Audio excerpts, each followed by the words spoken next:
Аса қадірлі дінбасылар, құрметті меймандар, ең алдымен қазақ еліне қош келдіңіздер. Бүгін Астана төрінде әлемнің ең беделді рухани көшбасшылары бас қосып жатыр. Бұл біз үшін үлкен құрмет, зор мәртебе. Қазір жер жүзінде сын қатерлер көбейіп, халықаралық ахуал ушығып тұр. Соның салдарынан түрлі қақтығыстар көбеюде. Алмағайып кезең ешкімге оңай болып жатқан жоқ. Өкінішке қарай, соғыстың сипаты мен болмысы белең алуда. Дегенмен біз өткен заманнан дұрыс сабақ алып, сындарлы әрі ашық келіссөздерге ұмтылуымыз керек. Мәмілеге балама жоқ. Бұл тұрғыдан алғанда бүгінгі съездің мән маңызы айрықша. Дін басшыларының гуманистік көзқарастарды ту еткен бейбітшілік елшілері деп айтуға болады. Сіздер ортақ мүдде үшін бірігіп, әлем жұртшылығын игі мақсат жолында жұмылдыруға ниет білдіріп отырсыздар. Баршаңызға шынайы ризашылығымды білдіремін. Хочу отдельно поблагодарить святейшего патриарха Московского и всей Руси Кирилла за участие в данном форуме. В Казахстане вас, ваше святейшество, искренне уважают за неоценимый вклад в укрепление межконфессионального согласия и религиозной толерантности в нашем обществе и в гораздо большем географическом пространстве. Ваше участие в съезде безусловно обогатит предстоящий диалог лидеров традиционных религий и станет важным фактором искомого успеха форума. Бүгінгі жиынға көне Әл-Азхар Ислам университеті бас имамның орынбасары Шейх Мухаммед ад-Дуайн бастаған делегация арнайы келді. Съез құрылған кезден бастап Әл-Азхар университеті бізді қолдап келеді. Зор ризашылық білдіреміз. Әл-Азхардың бас имамын бүкіл әлем қазіргі ислам өркениетінің көрнекті ойшылы ретінде құрмет тұтады. Жоғары мәртебелі доктор Шейх Ахмад ат-Тайепті қазақ елі өзіне дос санайды. Мәртебелі меймандардың қатарында Дүние жүзі Ислам лигасының бас хатшысы доктор Шейх Мухаммед Али-Са бар. Ислам лигасы барша адамзатты ізгілікке шақыратын маңызды халықаралық ұйым екені белгілі. Бас қосуға Израильдің бас Ашкенази раввині Калман Бер және Израильдің бас сефард раввині Давид Йосеф қатысып отыр. Қазір таяу шығыстағы ахуал аса күрделі екені жасырын емес. Сіздердің осы жиынға қатысуларыңыз ашық пікір алмасуға, бейбітшілік пен келісімге деген шынайы ұмтылысты көрсетеді. Біз мұны жоғары бағалаймыз. Сондай-ақ Иерусалимнің қасиетті патриархы үшінші Феофилге ерекше ілтипатымды білдіремін. Осы сәтті пайдалана отырып, Біріккен ұлттар ұйымының басшылығына, басқа да ұйымдарға, саясаткерлер мен сарапшыларға съез жұмысына қолдау білдіргені үшін зор алғыс айтамын. Съезге құрметті қонақ ретінде қатысып отырған Біріккен ұлттар ұйымы бас хатшысының Өркениеттер альянсы жөніндегі жоғары өкілі Мигель Анхель Моратинес мырзаға да алғысымды айтқым келеді. Бұған қоса, форум аясында өтетін діни нысандар мен символдарды қорғау жөніндегі арнайы сессияның делегаттарына, жас дін көшбасшылары форумына және сарапшылардың дөңгелек үстеліне қатысушыларға ризашылығымды білдіремін. Жұмыстарыңыз жемісті болсын. Мұндай шаралар рухани дипломатия саласындағы сабақтастықты сақтауға зор ықпал ететіні сөзсіз. Дінаралық диалогтың маңызы туралы сөз болғанда, марқұм Рим папасы Франциск туралы айтпай кетуге болмайды. Ол 2022 жылы Астанаға арнайы келіп, дін көшбасшыларының 7-ші съезіне қатысқан еді. Бұл оқиға форумның жаһандық маңызын арттыра түскені анық. Съез жұмысына қолдау білдіргені үшін қасиетті Рим папасы 14-ші Леоға шынайы ризашылық білдіреміз. Біз оның дінаралық келісімді нығайту жолындағы бастамаларына зор үмітпен қараймыз. Уважаемые участники заседания, с самого начала своей деятельности съезд служит уникальной площадкой для открытого обсуждения ключевых вызовов современности. В соответствии с вашими рекомендациями секретариат разработал и уже приступил к реализации концепции развития съезда до 2033 года. Документ определяет наши общие цели: обеспечение мира, созидательное сосуществование, утверждение приемлемых для всех нравственных ориентиров. Все они особенно важны на фоне беспрецедентной геополитической напряженности. Весьма ценно и то, что итоговые декларации съезда распространяются в качестве официальных документов на Генеральных Ассамблеях ООН. Надеюсь, 80-я юбилейная сессия не станет исключением. Территория Казахстана исторически была перекрестком культур и местом взаимообогащения разных цивилизаций. На казахской земле сменяли друг друга и мирно сосуществовали все основные мировые религии и конфессии. И в современном Казахстане мы прилагаем все усилия для сохранения и развития этих традиций. Our country has accumulated rich experience in fostering inter-ethnic and inter-religious accord. At the heart of Kazakhstan's model of ethnic and religious tolerance lies the universal principle of unity in diversity. This approach has been fully embodied in the work of the Assembly of the People of Kazakhstan, a truly unique institution, even by global standards. The historically rooted traditions of tolerance, solidarity, and openness of our people are today reflected in Kazakhstan's peaceful and well-balanced foreign policies. This policy is founded on the principles of trust, dialogue, and cooperation.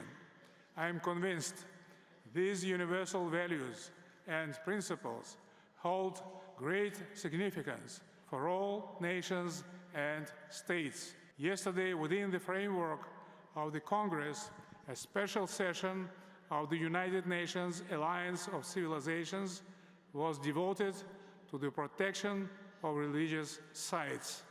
On this occasion, I wish to extend my profound gratitude to the High Representative of the Alliance, Miguel Angel Moratinos, for his firm commitment to advancing a global humanistic agenda.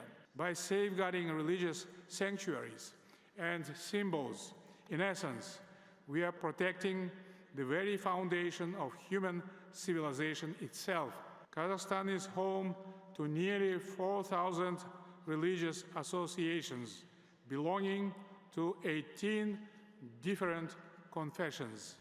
We carefully safeguard and preserve such sacred sites as Mausoleum of Hoja Ahmed Yasawi, included in the UNESCO World Heritage List, ancient and modern mosques, Orthodox and Catholic churches, the Buddhist center in Almaty, and synagogues, including the Belt Rahel Shabbat Lubavitch. Our state ensures the protection of all sacred sites that hold special significance for believers. Here, I would like to mention the underground mosque of Beket Ata in Mangistau, the Buddhist petroglyphs of Tamgale Tas along the Ili River, the resting place of Rabbi Levi Yitzhak Schneerson in Almaty, and Lake Mariam Kol in northern Kazakhstan, deeply revered by Catholics. Святые места объединяют людей разных вероисповеданий, сохраняя связь поколений и духовную преемственность. Поэтому для нас это не просто памятники архитектуры и истории, а символы мира, взаимного уважения и культурного многообразия нашего народа. Со времени проведения предыдущего съезда в мире набрали обороты крайне негативные тенденции, которые некоторые политики и эксперты уже назвали кризисом цивилизаций. Как по Киплингу, Запад есть Запад, Восток есть Восток, и они никогда не сойдутся вместе. На поверхности, если следовать последним событиям в ряде крупнейших государств, такой вывод может показаться верным. Но никогда нельзя сбрасывать со счетов и политический фактор, или, другими словами, концепцию и практику государственного строительства правящих властей. Их политика далеко не всегда является рациональной, конструктивной в плане развития мирного диалога и взаимодействия культур, религий, мировоззрений. Серьезную обеспокоенность вызывает набирающая силу тенденция практического сращивания ультранационализма и патриотизма. Происходящее на наших глазах смещение понятий дезориентирует прежде всего молодежь. С другой стороны, мы наблюдаем тревожную тенденцию столкновения правоконсервативной и либеральных идеологий, что приводит к политической дестабилизации в ряде государств. В Казахстане всем этим, по сути, мировым проблемам уделяется повышенное внимание. Они стоят в самом центре нашей внутренней политики. Считаю принципиально важным проводить политику межэтнической, межрелигиозной, межнациональной толерантности и взаимного уважения. Все попытки подорвать, очернить такую политику, единство в многообразии, включая свободное применение на государственной службе и в общественных местах языков постоянно проживающих в нашей стране народов, пресекаются и будут получать должную правовую оценку в соответствии с концепцией «закон и порядок». В Казахстане за последние годы последовательно осуществляются масштабные преобразования, направленные на формирование более устойчивой, открытой и справедливой политической системы. Значительно усилена сфера защиты прав человека, создан Конституционный суд, укреплен институт омбудсмена, принят ряд специальных законов и указов. The constitutional reform conducted in 2022, endorsed by a majority of citizens in a nationwide referendum, stood as the crowning achievement of political reforms. We made the principle of strong presidents, influential parliaments, accountable government our top priority. The introduction of a single 7-year term for the president, as well as a ban on close relatives of the head of state to hold political posts, became legal and political innovation. Moreover, in my recent State of the Nation address, I suggested to establish a unicameral parliament. This proposal is based on the intention to further modernize the political system in line with the hopes of the citizens. The cornerstone of our domestic policy is to ensure social stability and the safety of citizens, based on the principle of law and order. The central theme of my address was the comprehensive digital modernization of the national economy, emphasizing the widespread adoption of innovations, particularly artificial intelligence technologies. Представленные мною в послании плана развивают начатые в последние годы структурные реформы в казахстанской экономике. Речь идет о создании в стране нового индустриального каркаса. Начата поэтапная модернизация энергетической и коммунальной инфраструктуры. Территория Казахстана, по сути, является ключевым сухопутным коридором между Востоком и Западом, Севером и Югом. Поэтому особое внимание уделяется укреплению нашего транспортно-транзитного потенциала. Ставка сделана на запуск нового инвестиционного цикла и поддержку предпринимательской инициативы граждан. Для этого государство совершенствует инвестиционный климат и бизнес-среду. В развитии национальной экономики мы сочетаем масштабные государственные вливания и крупные частные инвестиции. При этом исходим из того, что главное богатство страны – это люди, поэтому государством приняты комплексные меры для укрепления человеческого потенциала. На новый уровень вышла всесторонняя поддержка педагогов, врачей, ученых, инженеров, молодежи. Этот год в Казахстане объявлен годом рабочих профессий. Данное решение подчеркивает важность утверждения в нашем обществе трудолюбия как важнейшего принципа жизнедеятельности. Мы вкладываем значительные средства в строительство новых школ, развитие высшего образования, науки, спорта, креативной индустрии, модернизацию системы здравоохранения и социальной защиты. Принимаются меры для повышения экологической культуры в обществе. В прошлом году запущен общенациональный проект «Таза Казахстан» – «Чистый Казахстан». В этой акции на регулярной основе участвуют миллионы наших граждан. Во всей этой работе нашим главным ориентиром и образом будущего является идея построения справедливого, чистого, безопасного, сильного цифрового Казахстана. Государство ответственных граждан, страны возможностей и прогресса. Distinguished participants of the Congress, we witness not only growing intercultural tensions across the globe, but trade, sanctions wars, new arms race, which replaced universal disarmament. The hybrid wars being waged in different parts of the world have no clear front lines, yet they inflict a heavy human toll, provoke massive flows of refugees, and cause enormous damage to the world economy. Сильное беспокойство вызывает риск ядерного конфликта. Вероятность такого Армагеддона оценивается экспертами как максимально высокая за последние десятилетия. К большому сожалению, в мире вместо конструктивных инициатив и политики разрядки набирает обороты конфронтационное мышление, расширяются геополитические разломы, растет социальное напряжение. В таких непростых реалиях ключевую роль, на мой взгляд, должна играть конструктивная дипломатия как главный инструмент развития диалога, преодоления взаимного отчуждения и повышения доверия на международной арене. We also place great hopes on religious leaders who bear special responsibility for the development of inter-civilizational exchanges and strengthening of trust between people and societies. I am confident that religious leaders will do their utmost to prevent the world's descent into the abyss of chaos, reminding many politicians of a common sense, goodwill, and moral responsibility. We already observe such inspiring examples on the global level.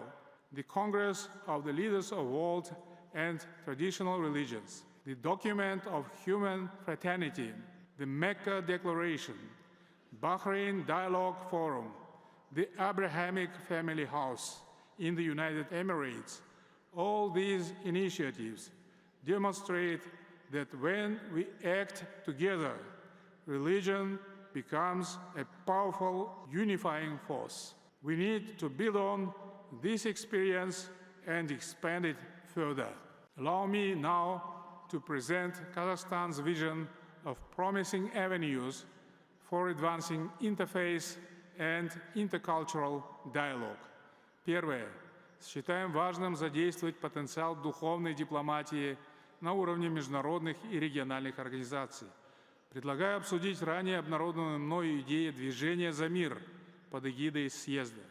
Религиозные иерархии могли бы стать моральным ядром данного движения с нейтральным, неполитизированным призывом к прекращению насилия и поиску мирных решений. Эта инициатива, основанная на общечеловеческих ценностях, святости жизни, сострадания и милосердия, может объединить не только широкие массы верующих, но и политиков, представителей международных организаций, негосударственных структур, экспертов и, конечно же, молодежь. Голос в защиту мира должен звучать настойчивее, и такие площадки, как съезд, призваны этому способствовать.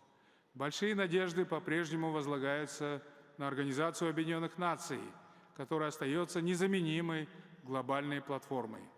Пользуясь случаем, хочу выразить благодарность государствам-членам Организации Объединенных Наций за поддержку предложения Казахстана о создании в Алма-Аты регионального центра ООН по целям устойчивого развития для Центральной Азии и Афганистана.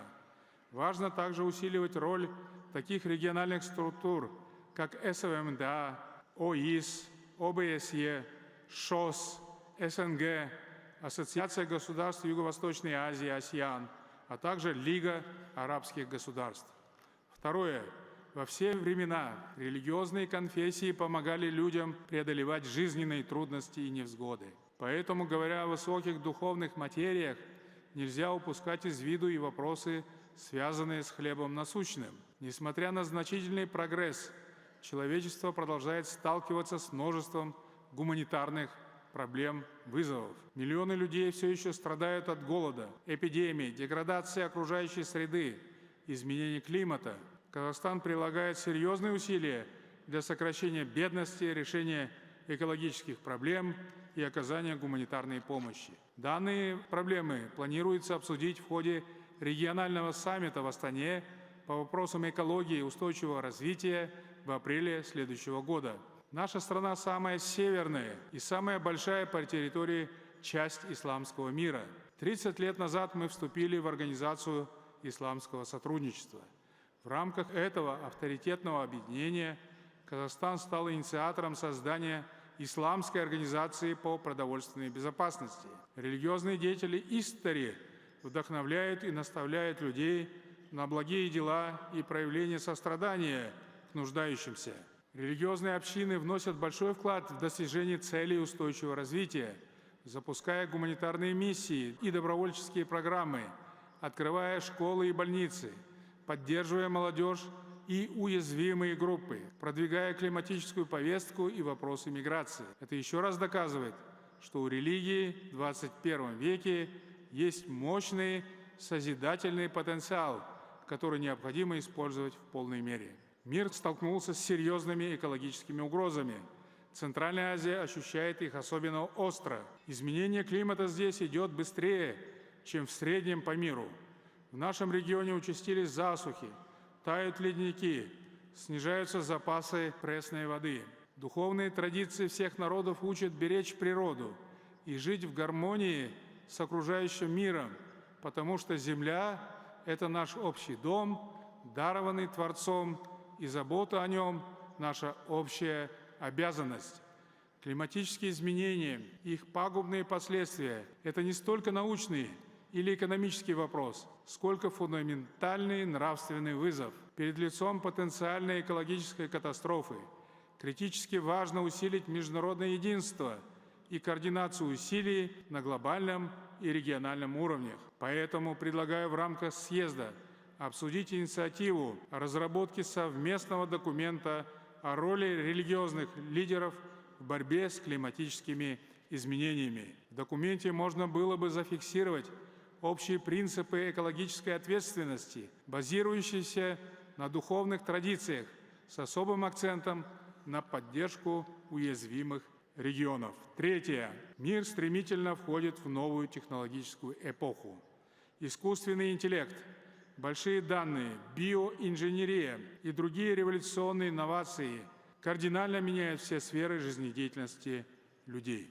Но этические нормы не успевают адаптироваться к высокой динамике технологического прогресса. Возникают такие новые вызовы, как защита свободы выбора и приватности частной жизни, обеспечение цифрового равенства и безопасности, использование искусственного интеллекта и многие другие дилеммы. Убежден, что религиозные лидеры, как хранители нравственных ценностей, идеалов, должны участвовать в обсуждении цифрового будущего человечества. Любая технология должна работать на благо людей. Для этого необходим постоянный диалог духовных лидеров, ученых и технократов, инженеров. В развитии искусственного интеллекта мы видим хорошую возможность для динамичного прогресса страны. Вместе с тем прекрасно осознаем особую важность соблюдения этических норм, поэтому открыты к широкому сотрудничеству в данной сфере. Предлагаю создать межрелигиозную комиссию по этике развития искусственного интеллекта, который займется разработкой свода универсальных принципов ответственного использования нейросетей и других прорывных технологий.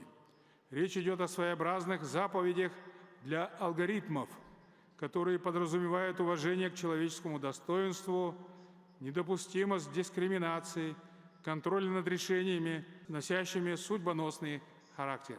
Your Holinesses, Your Excellencies, all major religious traditions uphold shared humanistic values: compassion, justice, love for fellow humans, and peace. And today, we reaffirm our commitment to these values, rejecting any attempts to use religion to justify violence, extremism, or hatred.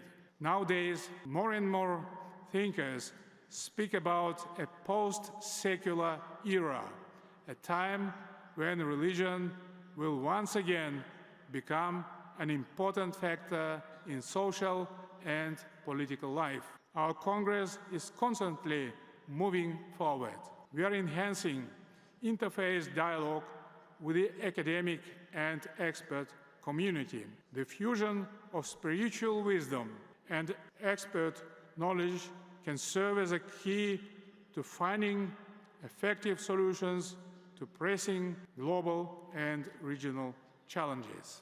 Шын мәнінде, болашақ жастардың қолында. Өскелең ұрпақ барлық дін және мәдениет өкілдерінің арасындағы өзара құрмет пен сыйластық рухын терең сезініп өсуі керек. Қазіргі жастар көптеген сын қатермен бетпе-бет келіп отыр. Наным сенімі, дүние танымы әртүрлі болса да, оларды толғандыратын мәселелер ортақ. Демек, сол түйткілдердің шешімінде бірлесіп іздеу қажет. Сол себепті съезд аясында жас дін көшбасшылары форумы екінші рет өткізіліп жатыр. Бұл форумға қатысушылар ашық пікір алмасуға, бірлесіп жұмыс істеуге дайын екенін көрсетті. Бәріміз рухани көшбасшылардың жаңа буыны қалыптасып жатқанын көріп отырмыз. Оларға қолдау көрсету баршамызға ортақ парыз. Қазақ халқында төртеу түгел болса, төбедегі келеді деген сөз бар. Шын мәнінде бәріміз күш-жігерімізді біріктірсек, жаһандық сын қатерлерге төте бере аламыз. Біз Астана төрінде осымен 8-ші мәрте бас қосып отырмыз. Бұл дін басшыларының арман мұраты ортақ екені аңғартады. Бүкіл адамзатқа төнген түрлі қауіптерге бірігіп қарсы тұруға дайын екенін көрсетеді.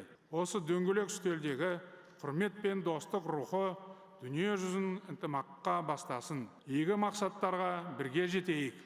Съезд жұмысына табыс тілеймін. Дұға тілектеріңіз қабыл болсын.